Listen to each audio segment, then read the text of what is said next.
Hi guys, I'm Garen. I'm JD. And this is Investigating Comic Club, where we chronologically read, review, discuss, and rate specific crucial stories of the media team. Indeed, and please stick around till the end to give us your rating on our episodic comic quality poll, as well as some potential bloopers, and next week's reveal of what we will be reading, so you can read along with us and be ready for that. Perfect. So this is Daredevil, The Man Without Fear, 1993 by Frank Miller, John Romita Jr., and Al Williamson. This is a pretty important one for my personal history. Daredevil was it was the first single comic book character that I followed and was obsessed with. It came just slightly before the X-Men, and it was Frank Miller's run. My uncle actually introduced me to it. He had some from back in the day when he was collecting, and the art and the stories, the characters, they really spoke to me. I loved the dynamic of, by day, follower of the rules, lawyer, by night, breaking the rules, and that conflict. That is a never-ending conflict. Yeah. And Elektra, their doomed relationship at a young age spoke to me for some reason. I'm not too sure. Frank Miller, he's one of the few comic book creators to this day that is a household name. Like, it's like Neil Gaiman or Stan Lee, Alan Moore. And Frank Miller, some people just might know the name, might not know why, but he created the comics that 300 is based on, that Sin City is based on. He did Batman: The Dark Knight Returns, which is still very influential in movies of the day. He kind of got his start, he made his mark with Daredevil in the extremely late 70s and early 80s. He started in 79 as just an artist, and then became the writer of the book. And Daredevil was originally created in 1964 by Stan Lee, Bill Everett, alongside Jack Kirby had some influence on the costume. He was kind of a carefree wisecracker when he first started, and when it was almost canceled, the book, in the late 70s, Frank Miller he had a specific tale to tell. And because Daredevil was near cancellation, Marvel kind of let him get away with whatever he wanted. So he chose Daredevil as the place to tell that story. Gotcha. And then elements of the Hand, Elektra, Stick, all those things, he created that stuff. And Garen is a big, actually so am I love the Teenage Mutant Ninja Turtles, that early Eastman and Laird stuff. It's just a funny side note that first issue of Turtles is a spoof on a lot of the things that Frank Miller did. Like, you've got the Foot Clan, where it's like the Hand, Ninja. There's a lot in there with Teenage Mutant Ninja Turtles. Going forward, Frank Miller has got this tale that he has told in full. It's got a beginning, a middle, and an ending, using the Daredevil character. And he actually told it kind of out of order. Like, this is one of the last stories that he wrote for Daredevil in 1993. It actually might be, I think there was one story afterwards, but this is the beginning of the tale. There are hints and things that he put in this that will pay off later. And actually, even as I was reading it as they were coming out, there are things in this that paid off earlier things. It was this great kind of give and take, even though he told it out of order chronologically. It's beautiful, and it works to read in this order that you're going to be reading. So I'm sure you've watched the Netflix series. You see how big an influence just in this is. How did you feel? So you know the Daredevil from the Netflix series. Did you ever watch the Ben Affleck movie? I did watch that one, So, but as never a reader of the comic, how did you feel about this? How did I feel about it overall? I felt when I first was reading it how, again, I came watching, the Ben Affleck movie I don't even put in the same category. Like, I do, but I don't. I've seen it a few times. Like, not enough to think of. But the Netflix series, it plays to it. So I kind of, some of the stuff wasn't a surprise to me, which was good. I mean, because I knew it from that. But then it's different stuff, like him as a kid, going into the detail, him helping the old lady cross the street. Right. You know? There's a man who was Yeah. happened to cross the street. Yeah. It's like, but just different things like that add to the story. I like the artwork. Going from Marvel's project to this, the art it transferred for me. Okay. But it wasn't, there were some parts of it that were a little choppy. The story is what led me through this more than the artwork sometimes. Mm-hmm. But there were moments where I was like, oh, that's him and Elektra, him and Foggy added to that, you know, like, and also picturing who, because that's the thing, it's hard for me to like not put a face to these, even though it's a drawing, even though it's, you know, great art, I still put it where I'm like, okay, I see they did a good casting there. You know, like, you know, it's hard. You're coming into it a little bit backwards. Yeah. It is difficult to, you know, we talked about that with you and Harry Potter and that switch. Yeah. Once you do connect, like you've spent at this point hours and hours with those characters in Netflix. Yeah. You know, if you've seen, what, 2 seasons? 3 seasons? 3 seasons? Mm-hmm. That's 36 hours you've spent just watching those characters. Yeah. They do speak to you at this point. On the other end, I was happy with the casting that they chose, knowing the characters. Elektra. That second season especially, like you'll see later on. Well, and I don't want to convolute it too much for you. And you always talk about that, how, oh yeah, the casting, oh my gosh, like, and I never get that feeling. So like I finally, for the first time now with The Boys coming out on Amazon, I was about to start it, and I was like, oh, it's a comic. Oh, this is the first time where I'm actually going to read the comic first, and then watch it, and then go watch it. That way I can have that feeling of like, oh, that's who they casted that person. That's really that's cool. Who they casted that. Yeah, Amazon just premiered The Boys last week or this week or something. It's doing really well. They got picked up for a second season already. Last week, I said that we were skipping Punisher Born because we want to kind of keep this PG-13. And even though I would have read Punisher Born before Daredevil Man Without Fear in my run, it's on my bookshelf like that, it's a little too dark for this. But Punisher Born, just interestingly enough, was created by Derek Robertson and Garth Ennis, who are the creators of The Boys. And I've heard great things about that. I think I enjoy Garth Ennis a lot. He's the creator of Preacher, but Derek Robertson is one of my favorite artists. I wanted to read it, but actually I think just last year I heard The Boys had a fitting ending to the series, so I was going to read that. But I'm actually going to hold off now because I want to hear from you. Maybe we'll do an episode of this on The Boys, and I'll be introduced to it that way. Like I'll watch the series before. Oh yeah, it could be fun. It's interesting. You mentioned Marvel's project, the storytelling of it, and then we read Weapon X after the Marvel's project. Weapon X was very heavy with, like, almost the voiceover. That's right, yeah. And this one especially is that as well. Yeah. And I think that Frank Miller does an excellent job controlling the pace of how you read it. I think it's almost poetry, like in a kind of modern Stephen King-esque way. Stephen King is on board as loving Frank Miller. Since the 80s he's been talking about.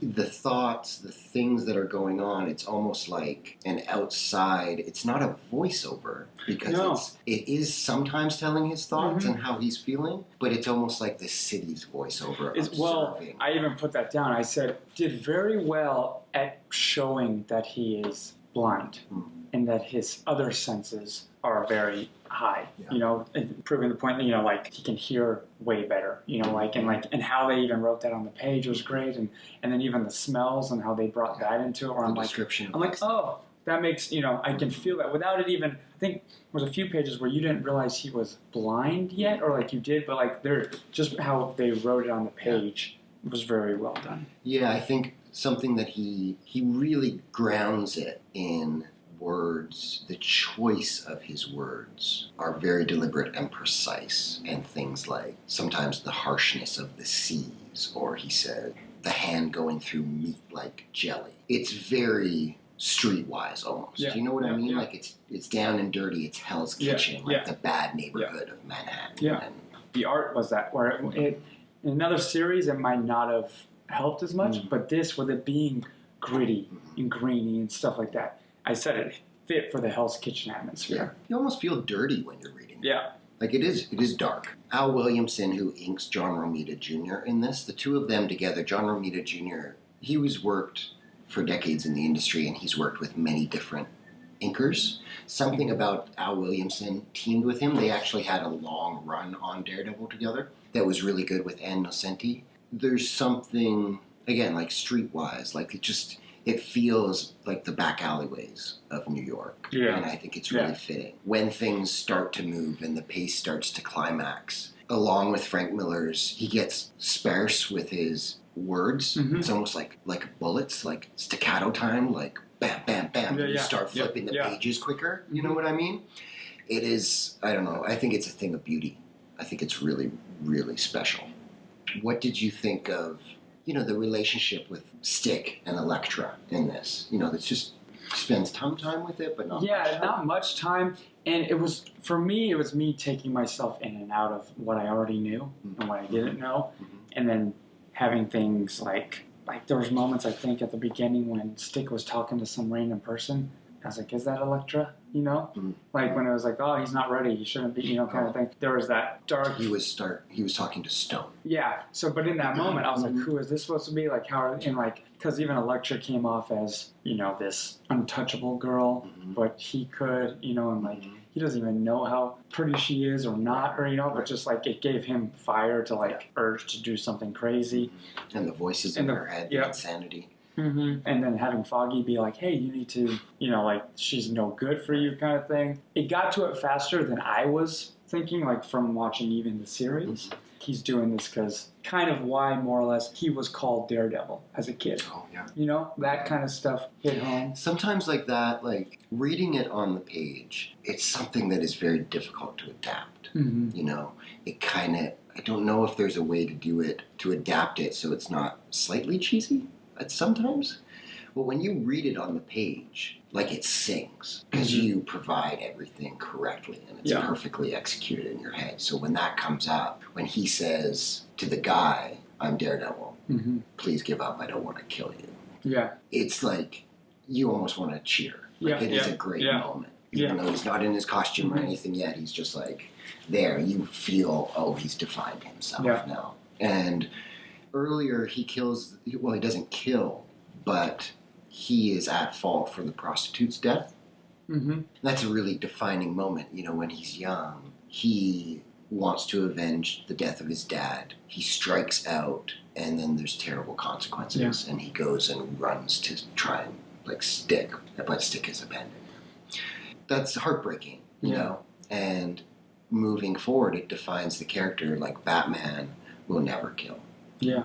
Daredevil, at the end, Matt is trying to save dozens, if not hundreds, of children from child pornography. Mm-hmm. He's under the water with this guy who's trying to stab him. Got no choice. And he stabs the guy. Yeah. He decides in that moment, the kids and that reality for them, or this guy who's trying to stab me. And he makes that choice, and he moves on from there. That's unlike a lot, or most, superheroes. That is, he's a lawyer. Yeah. He knows everything he wants to. Everything he's for and against. You know what I mean? He knows and he's fighting for. He's anti-bully. Yeah, anti-bully. And I think that's really cool. Yeah, because I wrote down, man fights to become who he needs to be, fighting his past. Yeah. Yeah. You get a sense with him, more than I think any of the other characters we've explored at this point, that he will never find a solution to the things that drive him. Mm-hmm. Do you know what I mean? Yeah. He's too complicated. Yep. It's like that guy, he's a perfect example. He sees Elektra. Mm-hmm. He loves Elektra. He wants Elektra. He must sense that there's something dark in there that's unhealthy for him to pursue. He'll never not want to pursue her, even if she's going to drag him from the rabbit hole into the black hole of darkness, and he'll never be able to climb out. He would sacrifice himself to be with her. And not that healthy, you can see him coming home. Here's a guy that all his senses are heightened, so he feels blows. Yep. Yeah, the pain is his drug at this point. He's going to keep feeding the fire. There's no answer to it, and the only thing that keeps him on his level playing field is his best friend, which kind of like is grounds him. It grounds him even when they have their differences. I mean, they didn't see each other for a while. There was a moment There were some. It seemed like maybe a year or two had passed after he graduated. He got a job in Boston and had kind of escaped, probably after Elektra left him. Yeah. You know, He just had to get out. That was the one time where he got out, but it wasn't his choice to get out. She left, and then he's like, well, I'm just gonna, like relationships, you want to leave someplace because you have so many memories. He can't see anything, but he can smell, and he knows like these streets, and he has those memories. So it goes to show, even for the blind, you got to get out. When he came back, like he even fought it when he got assigned, and it was an immediate thing. He started walking those streets, and he felt, I'm home again. You know, I shouldn't go to the gym. I shouldn't go for this walk. I shouldn't do this training. I shouldn't do these things. And he just finds himself doing them. And he like convinces himself that, oh, well, it's just this. I'm doing this. I think that just speaks a lot to the character. I like seeing the rise of Kingpin in this is really cool. Oh, yeah. Just, even the first initial moment when they say his actual name, and they're like, ruler of Hell's Kitchen, and it says Kingpin, and it's just his big coming over the page. Yeah, it's cool. I like the idea as well that they don't say any specific dates in this. 1964, you see that the poster of his dad, battling Jack Murdoch. You see 1964, so you get a sense that this is like the 70s or something like that. Again, Marvel time. The idea is like, well, it was a decade and a half ago or something. It's just kind of like in that realm. I like the passing of the torch of this old gangster. All his lieutenants are saying, come on, boss, like this is money to be had. And he's like, no, we won't do child pornography. No, we won't get these drugs. We're not going to poison our kids. We got to, like, we're criminals, but we're not monsters. And there's the Kingpin just snaps his neck and takes over. And it's like, open the gates. Here we go. Something that Frank Miller does really elegantly in this story is that even though he's doing a new retelling, never before revealed origin of Matt Murdock and Daredevil, he doesn't contradict the other stories of the past. He doesn't have Daredevil in his costume for the first time that contradicts, earlier stories like from right the away 60s. he just gets his Right. He doesn't have Daredevil's first meeting with the Kingpin. That still exists in those comics. So within the established continuity, he works really hard to tell these tales without contradicting. I've been to Hell's Kitchen. It's like 3 blocks. It's like when I was younger and this was the first comic I was reading, Hell's Kitchen seemed like a city unto itself. That Daredevil, Spider-Man and, the Fantastic Four, they're taking care of the city. But Daredevil's got like the grime, the dirt of Hell's Kitchen. Going to it was kind of charming because it was like, oh, okay. Maybe it was, I'm sure in the 60s and 70s, it was a very different place than it is when I saw it. But Hell's Kitchen. In the Marvel Universe, Hell's Kitchen is still that. And I like that. I think that that's really great. I love the imaginary Hell's Kitchen. There were moments when Matt is a kid and he's going into the ring to get those guys that killed his dad. And one of the things, it's like, all Matt has to do is throw a circuit breaker and they're as blind as he is. And it's just like almost crime noir. Oh, yeah, it was very crime noir. Have you seen Taxi Driver? It's like very much Taxi Driver. And it's cool. Like, I think it's a thing of beauty.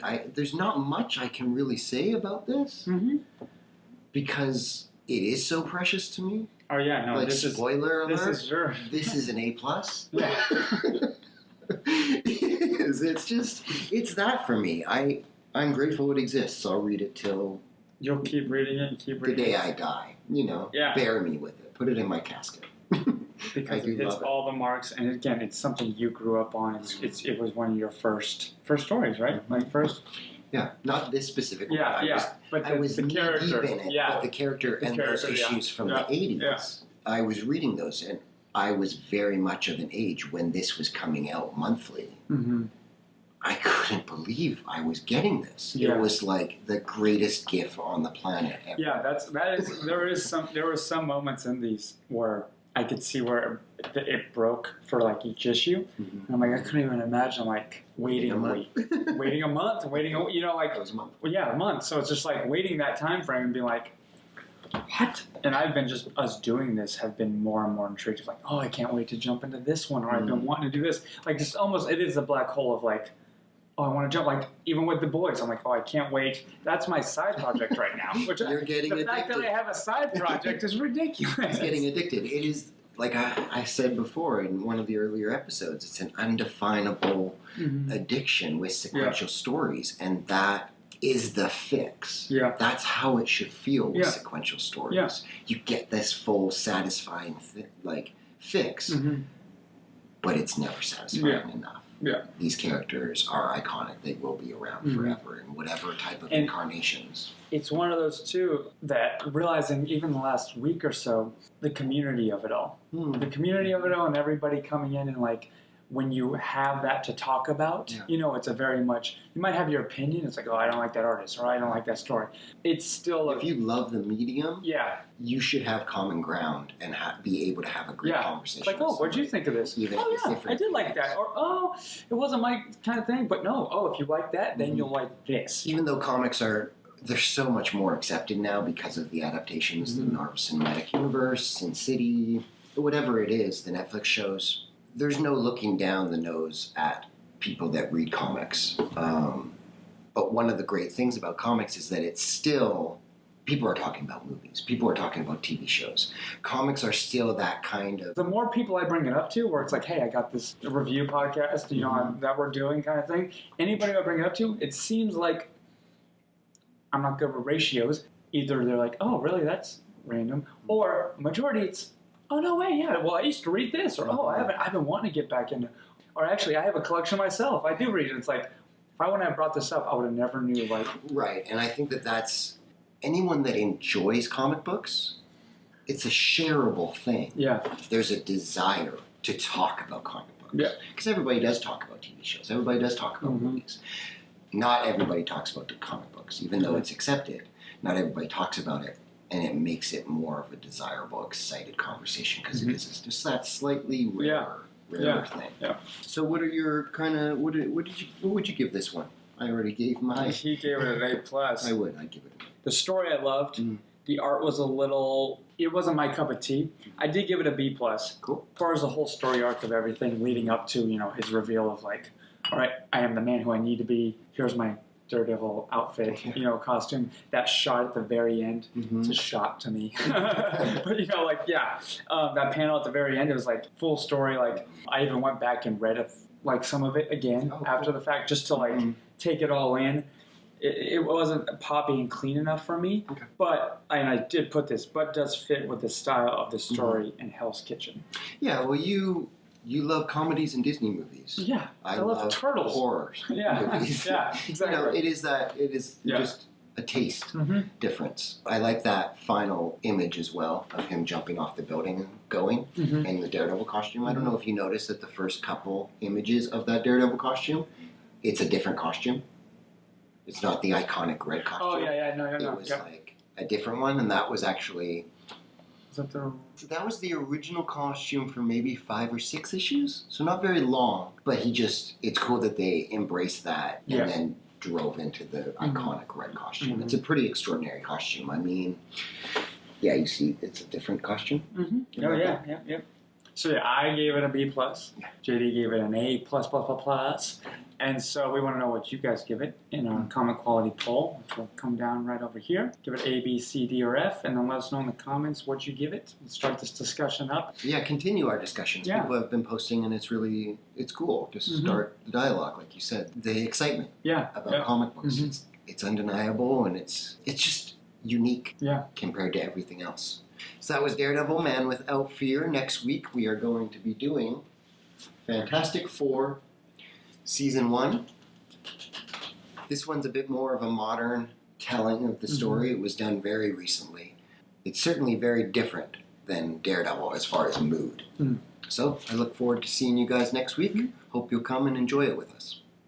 To be continued.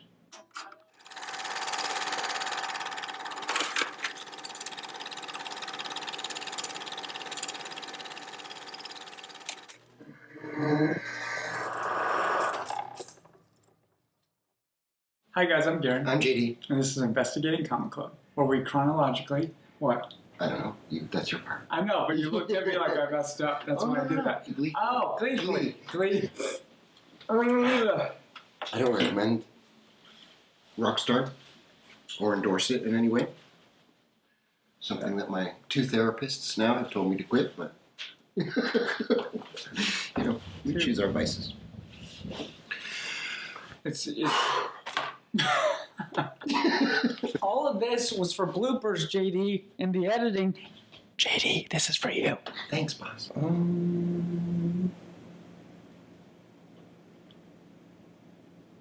Okay. I loved whatever. It went away.